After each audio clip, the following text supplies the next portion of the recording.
Welcome to Life Empowers with Melissa Oden. Where there is life, there is hope. Where there is life, there's a place for love to grow, and love emboldens and strengthens. Where there is life, there's an opportunity to grow and be empowered. I'm living testament to that, and you are too. And if you don't yet feel like your life is testament to this, don't despair and don't stop listening to this podcast. This is exactly why I'm doing it. Thanks for joining me this week as we delve into so many life-affirming topics. Hey everybody, this is officially episode 3 of season 2 of the Life Empowers podcast. My first 2 episodes of this season were a conversation with Monica Klein, former Planned Parenthood sex educator, now the founder and director of It Takes a Family, who is doing amazing work to truly not only inform parents about what is being taught in schools and really pushed in our culture, but Monica just does an amazing job of equipping families to be those sources of information, having, what are not always easy conversations to have. But, I hope you enjoyed those 2 episodes with Monica. She is just an outstanding person and such a great resource.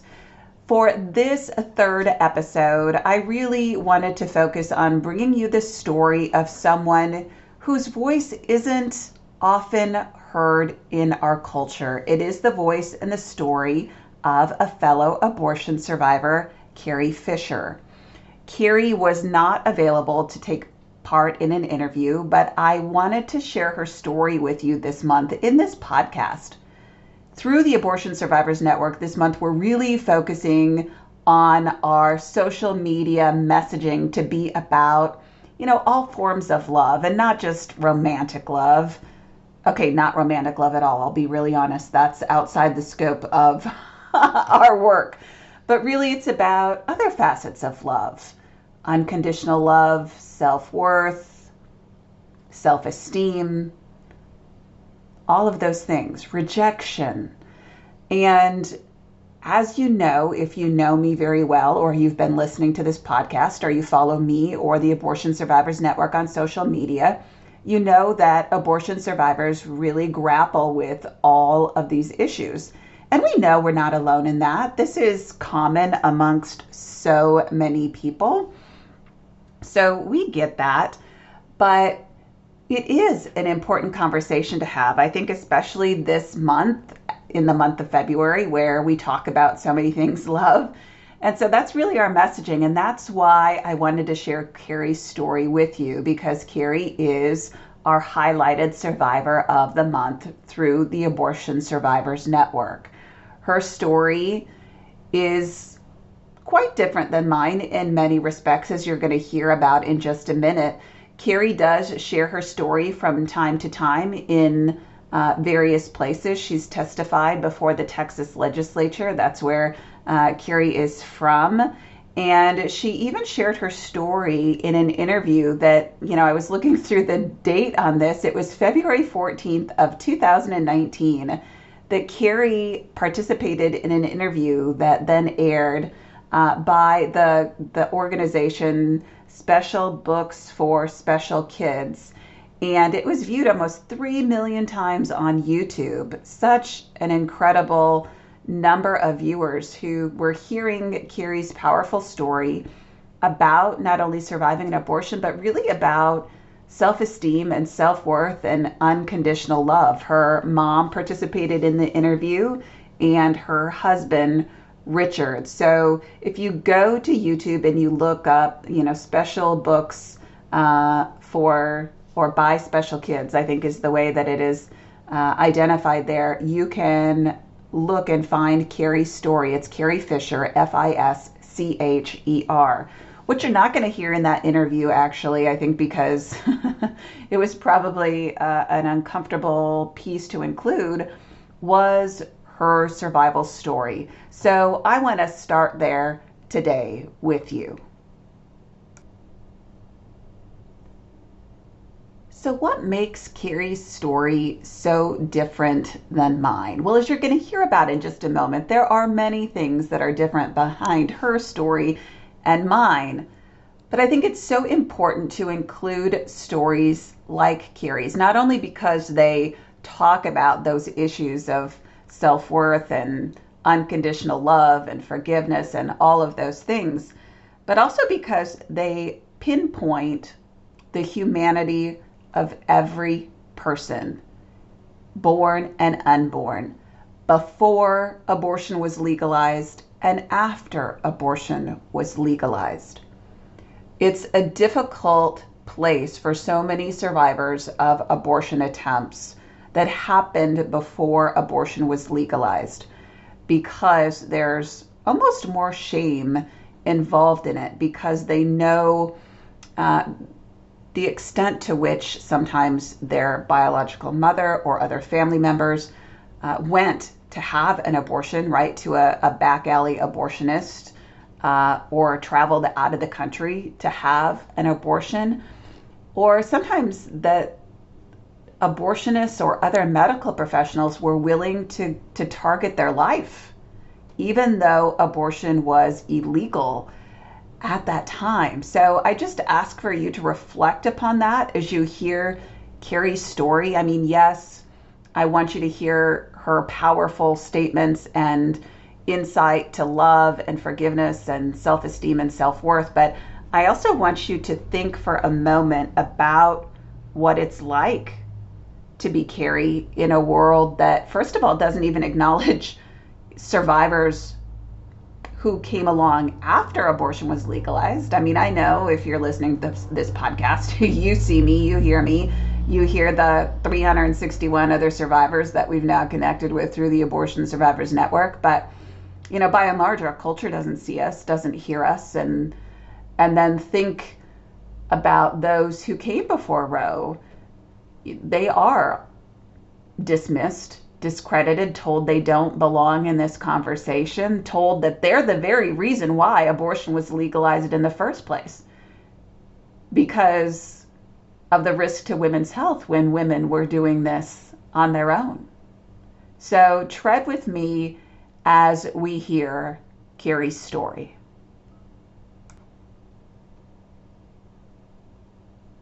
As a little girl growing up in Houston, Texas in the 1970s, Carrie will share with you that she had a recurring dream for many years.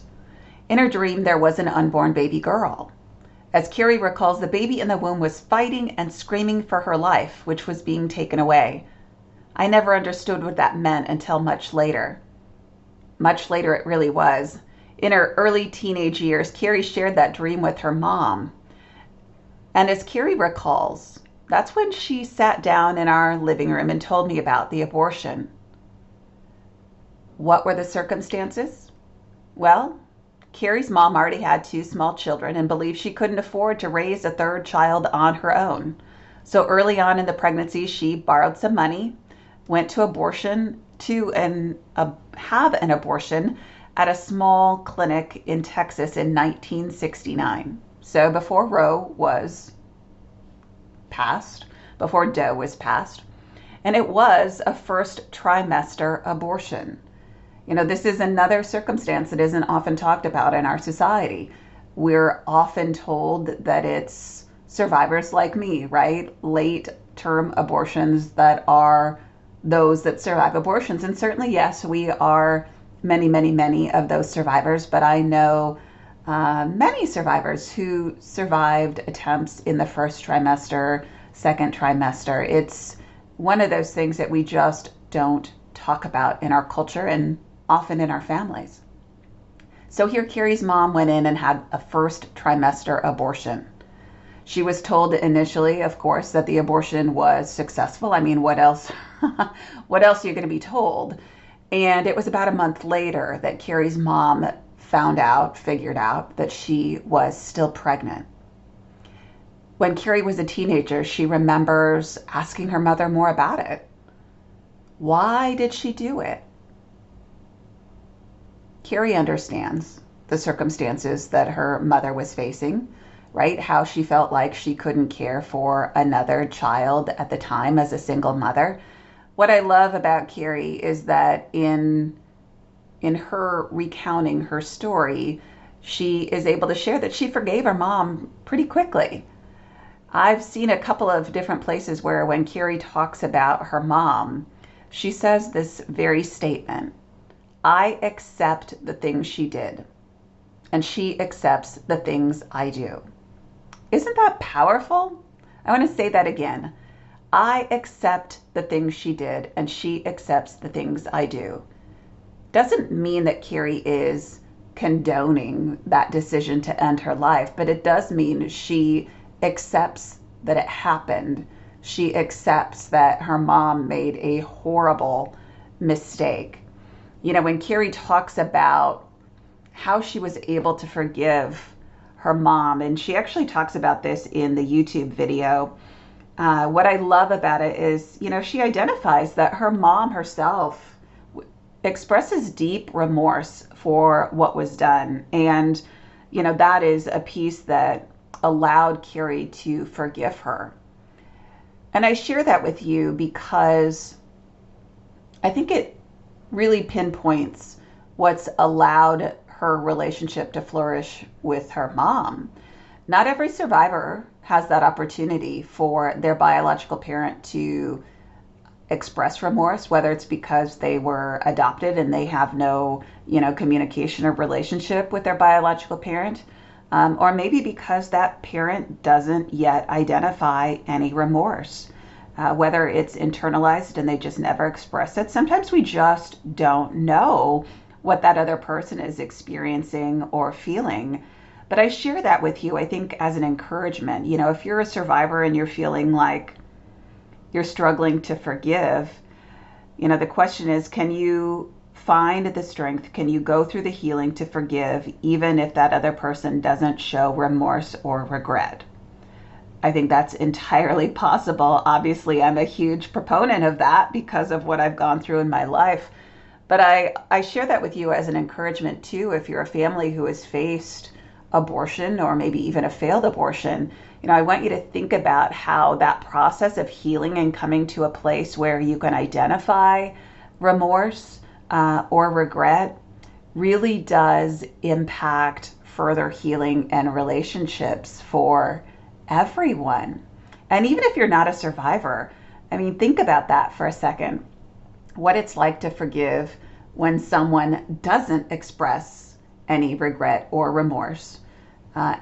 And also, you know, how forgiveness does come about, how relationships are improved when we express that to one another. I think there's a lesson to be heard in that part of Carrie's story. One of the statements that I found so powerful in Carrie's interview on YouTube with her mom was when the interviewer asked her how she wanted her mom to feel. He actually said, "Do you want your mom to feel any guilt?" Carrie's response emphatically was, "No, no, no, no, no, no." I mean, so many no's she had included in there. She said, "I don't want her to feel guilty. I want her to know it's okay." And I think she's starting to feel that. I wouldn't want that guilt on anyone. I love that about Carrie.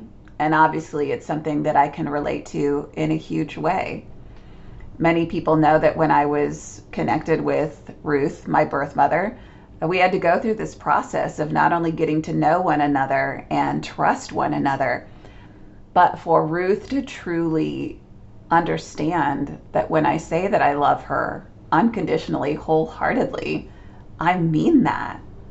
And I think that's one of the hardest things for any of us to go through in our lives, survivor or not, is walking that out with someone, to express that we love them and then allow them that opportunity to grapple with it and ultimately embrace that they are truly loved. I mean, that's an incredible blessing in every person's life when that's walked out. In the interview on YouTube, Carrie's mom expresses that similar sentiment. Carrie's mom says, "You know, the amazing thing is that she forgave me." I know that Ruth can relate to that in many ways. The interviewer went on to ask Carrie something that I think was so powerful. He said, "Would you say forgiving your mom was more for her or you?" That's kind of a common thread, isn't it? When we look at forgiveness, is it for the other person or is it for ourselves? Of course, Carrie answers that question. She said, "I believe it was for both of us. It was largely for me. It freed me. It was freeing to let go of that. I believe it was freeing for her to know that I'm not mad at her and I'm not going to leave her for what she did to me. I'm not going to leave her for what she did to me." You guys, we live in a culture that says we walk away, right? We cancel people, we unfriend them, even family members, right? You have something, an argument, misunderstanding, and you walk away. And what has it done to us? What has it done to our culture? I think there's a lesson to be found in Carrie's relationship with her mom. This has not been easy for either one of them, but at the foundation, they love one another and they aren't going to leave one another for things that have been said and done. Such a powerful message to reflect on this month when we talk about unconditional love. I want to go back to Carrie's survival though. If you've seen videos of Carrie on our social media or even on YouTube, you will know that Carrie has some facial paralysis and differences about her. And one of the things that I respect and love so much about Carrie is that she's not just a survivor, she's an overcomer. And this has not been an easy life for her. And so, I want to share a little bit more about Carrie's birth story, her survival story, and how that leads into the woman that you see today, which does include struggles and difficulties. But in the midst of those struggles and difficulties, there are some powerful, powerful lessons and reflections on self-worth and love. What we know through Carrie's birth is that she experienced a really long delivery. Her mom reports that it was somewhere around like a 36-hour labor, and she was lodged in the birth canal. I went through a similar set of circumstances with my oldest daughter, so I can, reflect upon this and think about how difficult and scary it was for them. And the doctors now believe that long labor, Carrie lying in the birth canal, resulted in that facial paralysis and vision impairment that she struggles with in her life. But Carrie is very honest, and I so appreciate this about her, that when she was younger, she was bullied at school routinely because of her physical appearance. As Carrie shares, "I was called every name in the book." She was beaten up, made fun of by classmates, even teachers. This is heartbreaking, isn't it? Carrie reports she had low self-esteem. She questioned why God would let her live. I just want to sit on that for a minute. I can feel that in my soul. How about you? When we are bullied, when we identify as being different, I think so many of us can relate to what it's like to question God, why we're living, why He made us to be the way that we are. Carrie talks about how when she was growing up, she wondered if she would ever be loved. I am happy to share with you, Carrie is happily married. I think for, maybe 8 years now. I would have to go back and do the math, but she is married to Richard, her husband. And of course, as you can imagine, she questioned why he would love her. But they are happily married today. Sadly, they lost two babies through miscarriage. And that's yet another obstacle that Carrie has faced in her life. But I love that God redeemed those years, right? Where she struggled against so many people bullying her, and she was able to see that she is indeed so worthy of love. And I share that with you because no matter what it is you're going through in your life, no matter how unworthy, how incapable you feel that you will ever be loved, you are loved, first of all. There's a purpose and a plan for your life. And God will surround you with people who see your dignity and value your worth. I think it's such a struggle, really, to go about in our world looking for love, especially if, like survivors, you've experienced rejection. We tend to go looking for love in all the wrong places. And it's easy to find it, accept it, and be further traumatized by it. So I think the bravest thing we can do is be who we were created to be and love ourselves so that we then surround ourselves with the people who are supportive and loving to us and not the people who further traumatize us or tear us down. So Carrie has been blessed by that in her life. As I close sharing Carrie's story today, I do want you to know, obviously, there's so much more to Carrie's story and so many powerful insights that she shares. So watch our social media this month. We'll be sharing more of Carrie's story and some of her powerful interviews. But I think it's important to really just kind of end on some incredible insights that Carrie has about love and about differences and self-esteem and self-worth. So one of the things that Carrie shares with people, and I've seen this on her social media, which, by the way, Carrie has some of the most inspirational social media posts. This is not a push for everybody to find Carrie on Facebook and friend her. But I can tell you, if you're friends with her on Facebook and you're not watching her feed, you're missing out, because Carrie posts regularly such inspirational posts about not only faith, but about truly, accepting who you are and, loving yourself. So, she has some powerful, powerful things that she shares on a regular basis. But a couple of the statements that I have found so powerful from Carrie are these. Everybody is worthy of love. Everybody is worthy of love. There is no particular person that can say, no, you can't be loved because you're this way. We are all worthy of love, and we all want to know that we're loved.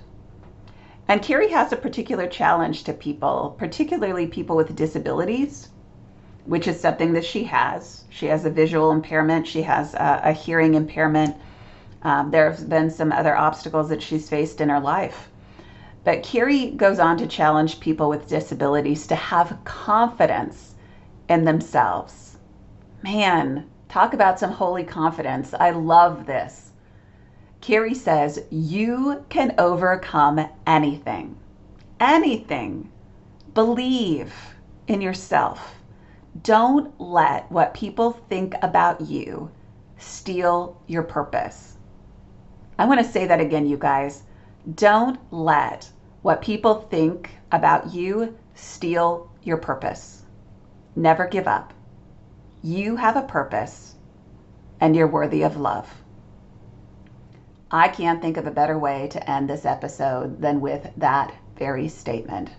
So I hope that you've learned a little bit more about Carrie's powerful survival story, that it helps you think about just this vast multitude of survivors that exist in our world before abortion was legalized and even after it.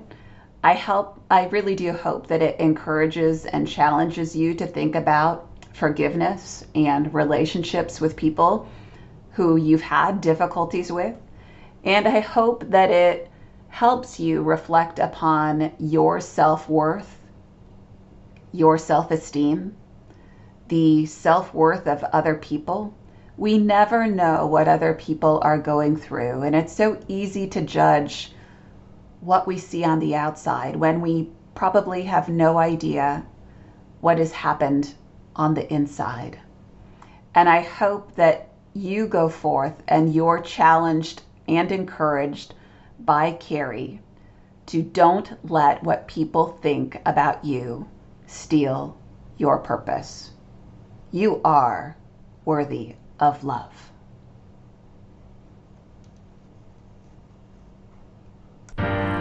Thanks for joining me this week on Life Empowers. I hope you found our time together to be life-affirming, hope-building, encouraging, informative. And remember, the next time someone states that abortion is empowering, you know better. Life empowers. See you again next week.